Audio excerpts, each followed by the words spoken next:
দিন কায়েমের ডাক ডাকে বাতিলপন্থী একটা টিম, তারা বাংলার জমিনে দিন কায়েমের নামে সংগ্রাম চালিয়ে যাচ্ছে, অথচ তাদের আকীদার ঠিক নেই। কিন্তু আমরা যারা বলতেছে আমাদের আকীদা ঠিক, কিন্তু আমাদের আমল ঠিক নেই, তাহলে আল্লাহ সুবহানাহু ওয়া তাআলা তো এই জন্য আমাদেরকে শক্তিশালী করেন না। আমাদের আমল ঠিক হয়ে গেলে দেখতেন যে আমাদের কাছে আল্লাহ সুবহানাহু ওয়া তাআলা তিনি নিজের ইচ্ছায় হয়তো ক্ষমতা দিয়ে দিতেন। আল্লাহ এটা করতেন, কারণ বাংলার জমিন এটারও মালিক আল্লাহ সুবহানাহু ওয়া তাআলা। আল্লাহ সুবহানাহু ওয়া তাআলার কাছে আমাদেরকে হক চাইতে হবে এবং হকের উপরে সংগ্রাম করতে হবে, তাহলে আল্লাহ সুবহানাহু ওয়া তাআলা আমাদেরকে সাহায্য করবেন।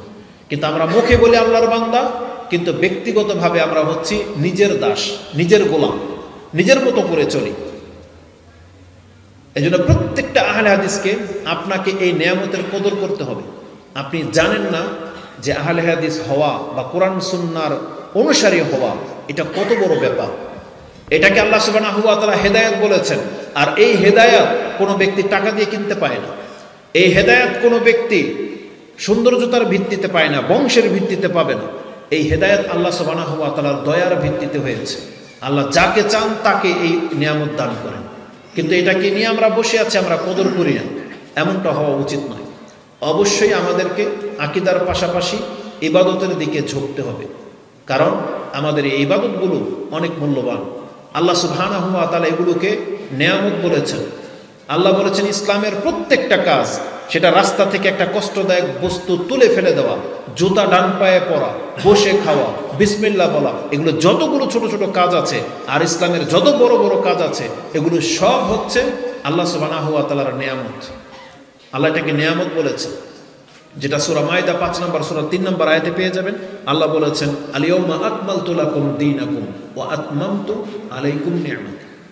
আজকে আমি তোমাদের জন্য দিনকে পূর্ণ করে দিলাম।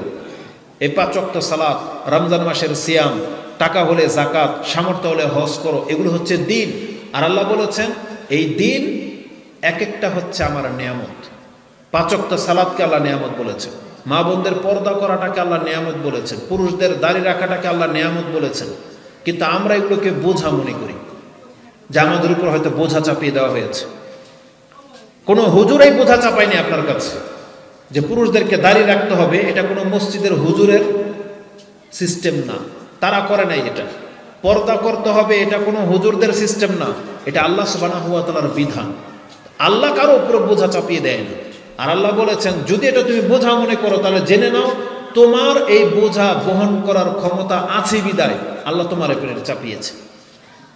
আপনার আমার যদি সে ক্ষমতা না থাকতো, আল্লাহ কখনই আমাদেরকে এই ইবাদত চাপিয়ে দিতেন না। কারণ আমরা তো আল্লাহ সুবহানাহু ওয়া তাআলার বন্দেগীকে মেনে নিয়েছি, তাই তো আমরা আল্লাহর বান্দা হওয়ার দাবি করি। তাহলে আমরা যখন আল্লাহর বান্দা হওয়া মেনে নিয়েছি, তাহলে আল্লাহর বন্দেগী লাগবে। আল্লাহর বন্দেগী না থাকলে মুখের কথায় কোনো কাজ হবে না। সাইদ বিন জুবায়ের এবং হাসান আল বসরি রাহিমাহুল্লাহ থেকে আপনি একটা উক্তি পেয়ে যাবেন। তারা বলতেন এভাবে, লা ইয়াসিহুল কওল ইল্লা বিআমালি। কোন ব্যক্তির মুখের এক একটা ইবাদত আপনার কত বড় বড় পাপকে মাফ করে দেয়। এক একটা ইবাদত আপনার মর্যাদা কোত্থেকে কোথায় উঠিয়ে নিতে পারে। এক একটা ইবাদত আল্লাহ সুবহানাহু ওয়া তাআলা এমনিতেই করে নেই, বরং আল্লাহ সুবহানাহু ওয়া তাআলা বিগত জাতির চেয়ে আমাদেরকে উম্মতে মুহাম্মাদীকে আল্লাহ এতটা ভালোবাসেন, এতটা মর্যাদা দিয়েছেন, যেটা বিগত কোনো জাতিকে আল্লাহ দেন নাই। আমাদের জন্য আমাদের দিন ধর্মকে, ইসলামকে এতটা সহজ করেছেন, আপনি যদি কম্পেয়ার করেন তাহলে বুঝতে পারবেন।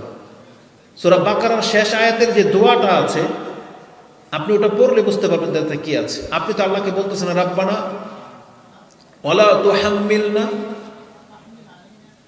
ওয়ালা তাহমিল আলাইনা ইসরান কামা হামালতাহু আলাল্লাযিনা মিন ক্বাবলিনা। আল্লাহ আমাদের পূর্বে অতীতে তুমি যাদের উপরে যে বোঝা চাপিয়ে দিয়েছিলে, যে দায়িত্ব দিয়েছিলে, আমাদের উপরে আল্লাহ তুমি সেই দায়িত্ব দিও না, সেটা বহন করার ক্ষমতা আমাদের নাই। আল্লাহ বলতেছেন বান্দা তুমি তোমার রবের কাছে এই দোয়া করো। দেখেন আল্লাহ আমাদেরকে ক্ষমা করার জন্য তিনি নিজে আমাদেরকে শিখিয়ে দিচ্ছেন যে এটা বললে আমি মাফ করে দেব। কি মনে করো? এটা বললে তোমার উপরে হালকা করে দেব। মালিক নিজে শিক্ষা দিচ্ছেন যে তুমি এটা বললে আমার কাছে ক্ষমা পেয়ে যাবে। তিনি চাবি ধরিয়ে দিচ্ছেন আপনাকে নাজাতে। তার মানে বোঝা যাচ্ছে যে আমাদের পূর্বের যে দিন বিধান সেটা আরো কঠিন ছিল, কিন্তু আমাদের ইসলাম আমাদের জন্য সহজ করা হয়েছে। আমরা যেমনটা কোরআন হাদিসে দেখতে পাচ্ছি, মূসা আলাইহিস সালামের জাতিকে, বনি ইসরায়েলকে যখন তারা বাছুর পূজায় লিপ্ত হয়েছিল, আল্লাহ তাদের তওবাকে নির্ধারণ করেছিলেন যে আমি অন্ধকার করে দেব, তোমরা এক গ্রুপ আরেক গ্রুপে কাটাকাটি করবা, লড়াই করবা, এটা তোমাদের তওবা, এছাড়া কোনো তোমাদের তওবা মাফ হবে না। কিন্তু বলেন তো দেখি, আমরা যারা যত পাপ করে বসে আছি, আল্লাহ কি আপনাকে এই কথা বলেছেন যে বনি ইসরায়েলরা তো একে অপরকে হত্যা করেছে, তোমরা এক কাজ করো, নিজের কপাল দেয়ালের মধ্যে ঠুকিয়ে রক্ত বের করে, এটা বলেছেন আল্লাহ? বলেন নাই। আল্লাহ কি বলেছেন? বান্দা তোমার জীবনের যদি সারা জীবনের পাপ জমা করো, আর তোমার পাপ যদি এমন হয় যে পুরো পৃথিবী ভরে গেছে, আল্লাহ কি বলেছে জানেন? তোমার মুখের একটা কথা তুমি যদি আল্লাহর কাছে বলো,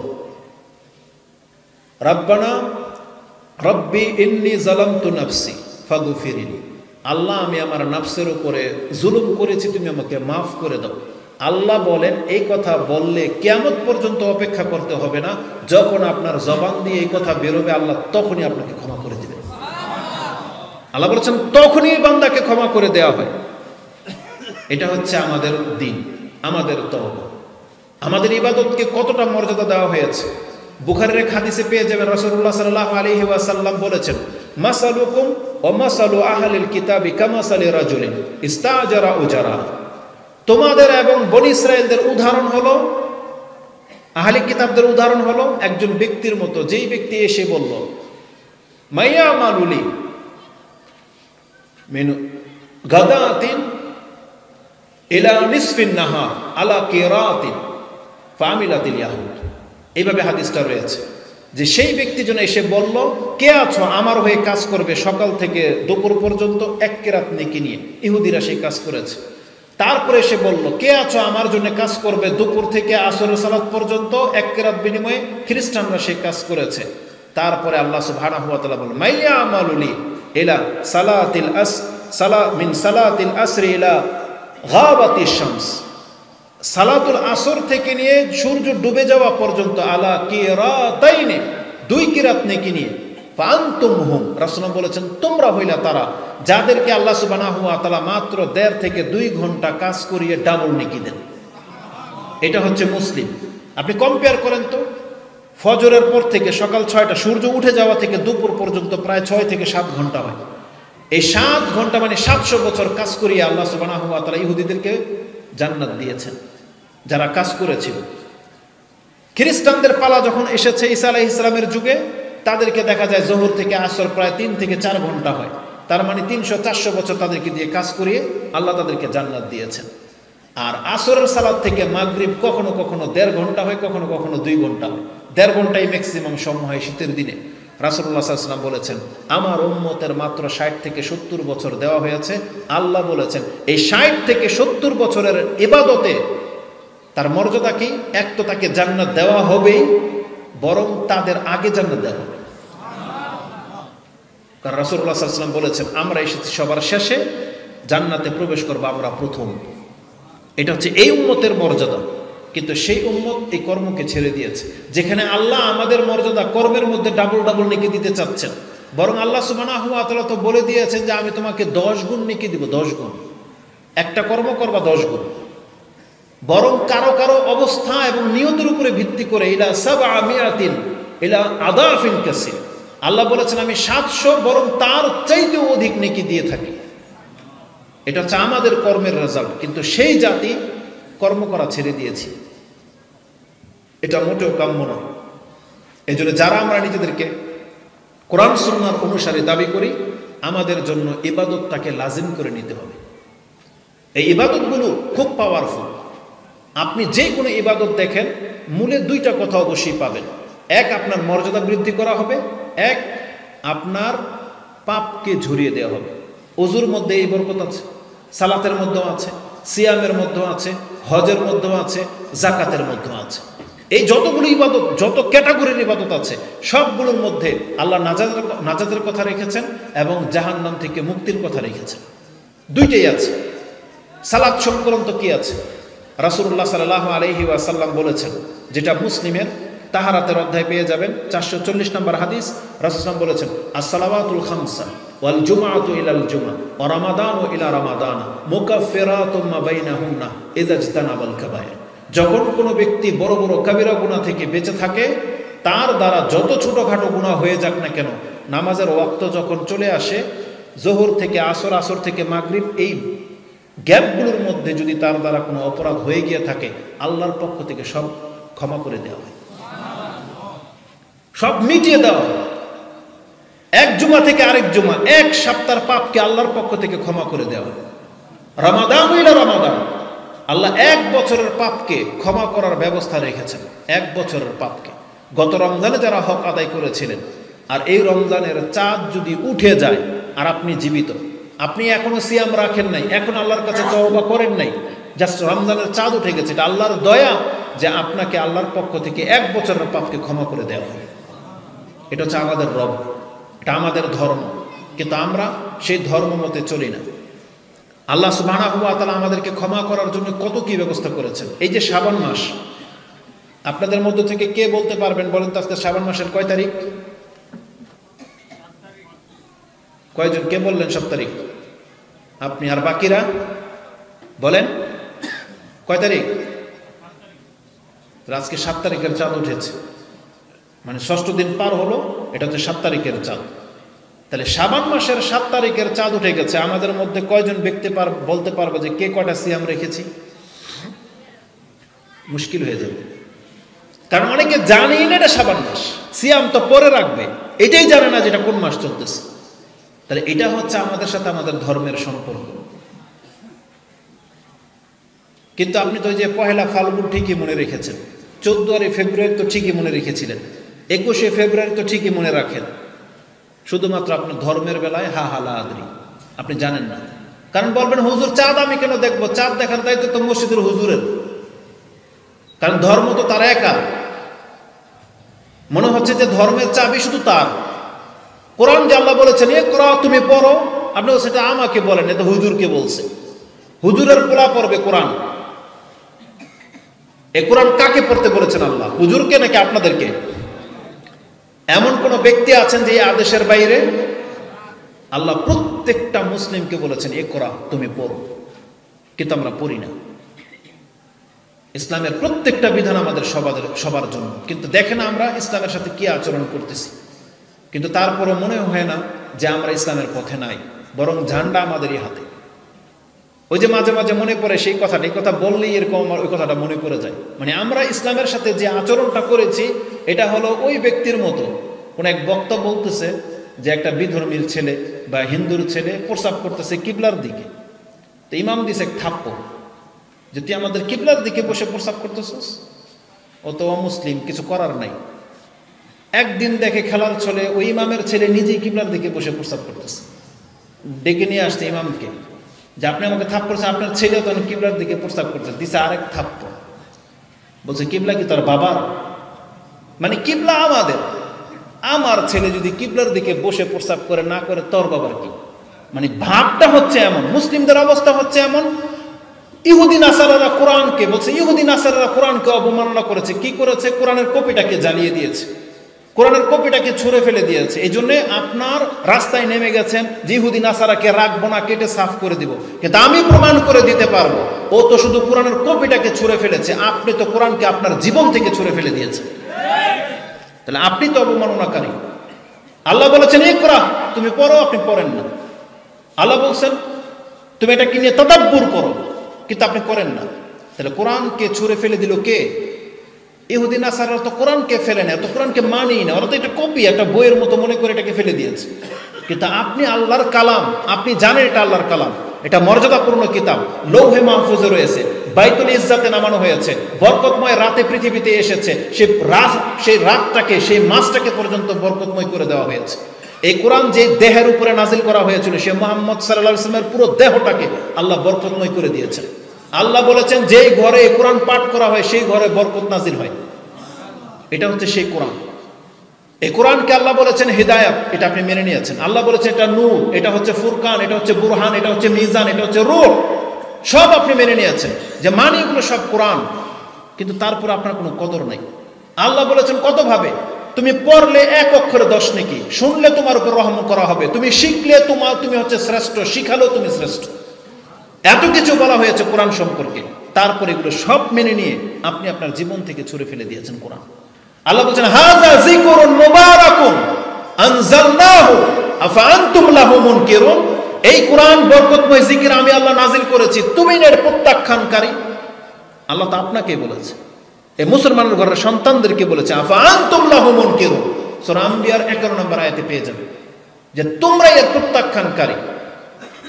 তাহলে আমরা এই কোরআনটাকে ছুঁড়ে ফেলে দিয়েছি, কোরআনের সাথে আমাদের কোনো সম্পর্ক নেই। আর যারা মনে করেন যে রাসূলুল্লাহ সাল্লাল্লাহু আলাইহি সাল্লাম তো আমাদের রাসূল, কিয়ামতের মাঠে আমাদের পক্ষে সাক্ষী দেবে, বরং কোরআন তো বলতেছে ভিন্ন কথা। যেই ব্যক্তি কোরআনকে ছুঁড়ে ফেলে দিয়েছে, আল্লাহ বলতেছেন এই রাসূল তোমার বিপক্ষে সাক্ষী দেবে। যেটা সূরা ফুরকান 25 নম্বর সূরার 30 নম্বর আয়াতে আল্লাহ বলে দিয়েছেন ওয়াকালা রাসূল ইয়া রাব্বি ইন্না কওমি ইত্তাখাযু হাযাল কুরআনা মাহজুরা। আমার এই জাতি কোরআনটাকে গ্রহণ তো করেছে, কিন্তু পরিত্যক্ত বস্তু হিসেবে, কাজে লাগানোর জন্য গ্রহণ করে নাই। বাংলার জমিনে এক শ্রেণীর মানুষ কোরআনটাকে গ্রহণ করেছে তাবিজ কবজ লেখার জন্য, এক শ্রেণীর মানুষ কোরআনকে গ্রহণ করেছে শুধু বরকতের জন্য, শুধু পড়বে, যেমন হাফেজ যারা হয় শুধু বরকত হাসিল করার জন্য হাফেজ হয়। আর আরেক শ্রেণীর মানুষ কোরআনকে কোনো মূল্যায়নই করেনি, ওই গিলাপে পেঁচিয়ে তাকের উপরে রেখে দেওয়া হয়েছে। এতটা উপরে রাখা হয় কোরআন যে কোনো দিন যদি পড়ার জন্য আপনার ইচ্ছাও হয়, আপনার হাত ওই পর্যন্ত যাবে না। শয়তান আপনাকে উস্কিয়ে দিয়েছে, কোরআন এত সম্মানিত কিতাব, তুমি এত নিচে কেন রাখবা, একেবারে তাকের উপরে। অথচ আল্লাহ সুবহানাহু ওয়া তাআলা সেটা তাকে নয়, লৌহে মাহফুজ থেকে নাজিল করে আপনার জমিনে দিয়ে দিয়েছেন যে তুমি এটা ধরো। আপনি এটাকে ওই লটকে রেখেছেন আসমানের উপরে। এটা হলো কোরআনকে ছুঁড়ে ফেলে দেব। এটা হচ্ছে আমরা করেছি আচরণ। অথচ কোরআন আমাদেরকে সঠিক রাস্তা দেখানোর জন্য এসেছিল। যারা মনে করেন যে অভাবীরা কোরআন পড়বে, আপনি তো মনে হচ্ছে ওই আয়াতের বাস্তবায়নকারী, ওই আয়াতের খেলাফ, যেটা সূরা তোহার মধ্যে আল্লাহ রাসূলকে বলেছিলেন তাহা মা আনজালনা আলাইকাল কুরআনা লিতাশকা। হে নবী, আপনার উপরে কোরআন নাজিল করেছে আপনাকে আমি হতভাগা বানানোর জন্য তো নয়, যে কোরআন বানিয়ে আপনাকে ফকির বানিয়ে দিয়েছে আমি না, এটার জন্য আমি কোরআন নাজিল করিনি। আপনি দেখতে পাবেন এই কোরআন আমি কেন নাজিল করেছি। আর আল্লাহ দেখিয়ে দিয়েছেন 23 বছরে। যে রাসূল কোরআন গ্রহণ করেছিলেন, কষ্ট করেছিলেন, তাকে তার কোরআন গ্রহণ করার কারণে তাকে তার জন্মভূমি ছাড়তে হয়েছে, রক্ত ঝরাতে হয়েছে। আল্লাহ বলেছেন আমি আপনাকে হতভাগা বানানোর জন্য কোরআন নাজিল করিনি, আপনি অপেক্ষা করেন দেখেন রেজাল্ট কি হয়। আল্লাহ দেখিয়ে দিয়েছেন রেজাল্ট কি হয়। কোরআন তাকে সর্বক্ষমতার হাতে তুলে দিয়েছে। যে সাহাবায়ে কেরামরা রাসূল সাল্লাল্লাহু আলাইহি ওয়াসাল্লামকে অনুসরণ করেছিল, তারা ঠকে নাই কোরআন গ্রহণ করে। ওমর রাদিয়াল্লাহু তাআলা বলেছিলেন এই কথাটা, ফিল করেছিলেন যে কোরআন কিভাবে মানুষকে সম্মানিত করে। ইমাম মুসলিম তার 7 নম্বর অধ্যায়ের 1872 নম্বরে সে হাদিসটা এনেছেন। নাফি বিন আব্দুল হারিস তিনি বর্ণনা করেছেন, নাফি বিন আব্দুল হারিসকে মক্কার গভর্নর বানানো হয়েছিল। ওমর রাদিয়াল্লাহু তাআলা আনহুর সাথে তখন তার মিট হওয়ার একটা জায়গা নির্ধারণ হয় উসফান নামক জায়গাতে। তখন ওমর রাদিয়াল্লাহু তাআলা তাকে জিজ্ঞেস করেছিলেন মান ইস্তাখলাফতা আলা আহলিল ওয়াদি, তুমি যখন এসেছো মক্কার গভর্নর কাকে করে আসছো? বলছে ইবনু আবজাকে। বলছে ওমাই ইবনু আবজা, এটা আবার কে? বলছে মাওলান মিন মাওয়ালিনা, আমার আজাদকৃত গোলামের মধ্যে একজন গোলাম। ওমর বলতেছেন ফাস্তাখলাফতা মাওলান, তুমি মক্কার গভর্নর বানাইছো একজন গোলামকে, একটা কৃতদাসকে। তখন তিনি বলেছিলেন তার গুণ হলো ইন্নাহু কারিউন লিকিতাবিল্লাহি আযজা ওয়া জাল ওয়া ইন্নাহু আলিমুন বিল ফারায়েদ। এই ইবনু আবজা আল্লাহর কালামটা উত্তম ভাবে পাঠ করা জানে এবং সে ফারায়েজের ভালো জ্ঞান রাখে, এই জন্য তাকে নেতৃত্ব দিয়ে আসছে। ওমর রাদিয়াল্লাহু তাআলা তখন বুঝতে পেরেছিলেন যে ভূমিকাটা আসলে কোথায় হয়েছে। তখন তিনি বলেন আমা ইন্না নাবিয়াকুম কাদ কাল, এই তো তোমাদের নবী মাত্র কিছুদিন হয়েছে এই কথা বলে গেছেন, ইন্নাল্লাহা ইয়ারফাউ বিহাযাল কিতাবি আকওয়ামান ওয়া ইয়াদাউ বিহি আখারিন। এটাই সেই কিতাব, আল্লাহ বলেছেন এই কিতাব দিয়ে আল্লাহ বহু জাতিকে সম্মানিত করবেন, আর এই কিতাব দিয়ে আল্লাহ বহু জাতিকে লাঞ্ছিত করে ছেড়ে দিবেন। এই কোরআনকে গ্রহণ করার কারণে কৃতদাস হয়ে যাচ্ছে নেতা, আর আমি আর আপনি সেই কোরআনটাকে ছেড়ে দিয়ে বসে আছি। এটা হওয়ার নয়। মুসলিমদেরকে অবশ্যই কোরআনকে শক্ত করে ধারণ করতে হবে। নাহলে রাসূল সাল্লাল্লাহু আলাইহি ওয়াসাল্লাম বলেছেন, আল কোরআন হুজ্জাতুল লাকা ওয়া আলাইকা, কোরআন তোমার পক্ষে না হয় তোমার বিপক্ষে সাক্ষী দেবে। কোরআন চুপ করে বসে থাকবে না। আপনি হয় সাহেবে কোরআন হন, আর না হয় আপনি কোরআনের শত্রু হন। দুইটার একটা হবেনি কিয়ামতের মাঠে। আপনি কোরআন থেমে থাকবে না। এই জন্য যেই ব্যক্তি কোরআনের সঙ্গী হতে পারবে, এই কোরআনকে সে তার নিজের ফেভারে করে নিল, নিজের একটা সাক্ষী করে নিল, একটা সুপারিশ দাতা করে নিল, যেটা কার্যকর হবেই হবে। মানুষ তো তখন সুপারিশকারী খোঁজে যখন তার কোনো একটা ফায়দার ব্যাপার হয়, তখন মানুষ সুপারিশকারী খোঁজে। আর আল্লাহ নিজে কোরআনকে সুপারিশ দাতা করেছে, রাসূলকে সুপারিশ দাতা করেছে, কিন্তু আমরা তাদের পক্ষে থাকতে চাই না, আমরা তার বিপক্ষে হাঁটি। অথচ আমরা মুখে বলি এটা আমাদের জন্য নাজিল করা হয়েছে, বরকতময় কিতাব, মুখে বলি, কিন্তু আমরা বরকত হাসিল করি না। তো আল্লাহ সুবহানাহু ওয়া তাআলা আমাদেরকে যে ইবাদতগুলো দিয়েছেন, এগুলো আল্লাহ দিয়েছেন আমাদেরকে ক্ষমা করার জন্য, আমাদের মর্যাদাকে বৃদ্ধি করার জন্য। যেমনটা বলেছিলাম, এটা শাবান মাস, আজকে 7 তারিখ। রাসূলুল্লাহ সাল্লাল্লাহু আলাইহি ওয়াসাল্লামের আদর্শ কি জানেন? শাবান মাস আসলে তিনি কি করতেন? আয়েশা রাদিয়াল্লাহু তাআলা তিনি বলেন, আহাব্বার ইলা রাসূলিল্লাহি সাল্লাল্লাহু আলাইহি সাল্লাম আইয়াসুমাহু শাবান সুম্মা ইয়াসিলাহু বিরমাদান। রাসূলুল্লাহ সাল্লাল্লাহু আলাইহি ওয়াসাল্লামের কাছে পছন্দনীয় ছিল তিনি শাবান মাসে সিয়াম রাখতেই থাকতেন, এমনকি হাত্তা ইয়াসিলা বিহি রমাদান, তিনি সিয়াম রেখে রেখে রমজানে পৌঁছে যেতেন। তার মানে এত বেশি সিয়াম রাখতেন। আয়েশা রাদিয়াল্লাহু তাআলা আনহা থেকে ইমাম মুসলিম যে হাদিস কোট করেছেন, কানা ইয়াসুমু শাবানা কুল্লাহ, যে আয়েশা রাদিয়াল্লাহু তাআলা তিনি বলতেছেন 26-12-তে পেয়ে যাবেন 2612 নম্বর হাদিস, যে রাসূলুল্লাহ সাল্লাল্লাহু আলাইহি সাল্লাম শাবান মাস পুরোটাই সিয়াম রাখতেন। এর ব্যাখ্যা কি? তারপরে তিনি বলেন, কানা ইয়াসুমু শাবানা ইল্লা কালিলা, পুরো মাস বলতে মাত্র কয়েকটা সিয়াম রাসূল সাল্লাল্লাহু আলাইহি ওয়াসাল্লাম ছাড়তেন, বরং পুরো মাসই তিনি সিয়াম রেখে নিতেন। আর ওই একই হাদিস আবু দাউদ এবং নাসাইতে এসেছে উম্মে সালামা রাদিয়াল্লাহু তাআলা আনহা থেকে, তিনি বলেন, মা রাআইতু রাসূলুল্লাহ সাল্লাল্লাহু আলাইহি ওয়াসাল্লাম ইয়াসুমু শাহরাইন মুতাতাবিয়াইন ইল্লা শাবান ওয়া রমাদান। 12 মাসের মধ্যে আমি কখনো রাসূলুল্লাহ সাল্লাল্লাহু আলাইহি সাল্লামকে পরপর 2 মাস লাগাতার সিয়াম রাখতে দেখি নাই। যে রাসূলুল্লাহ রমজান মাস সিয়াম রেখেছে, আবার শাওয়াল পুরা মাস রেখেছে, জিলকাদ জিলহাজ একসাথে, জিলহাজ মুহররম একসাথে, রবিউল আউয়াল রবিউল সানি একসাথে দেখি নাই। কিন্তু শাবান আর রমজান এই 2 মাস তিনি কন্টিনিউ সিয়াম রাখতে দেখেছি। এত বেশি সিয়াম রাখতেন রাসূলুল্লাহ সাল্লাল্লাহু আলাইহি ওয়াসাল্লাম শাবান মাসে।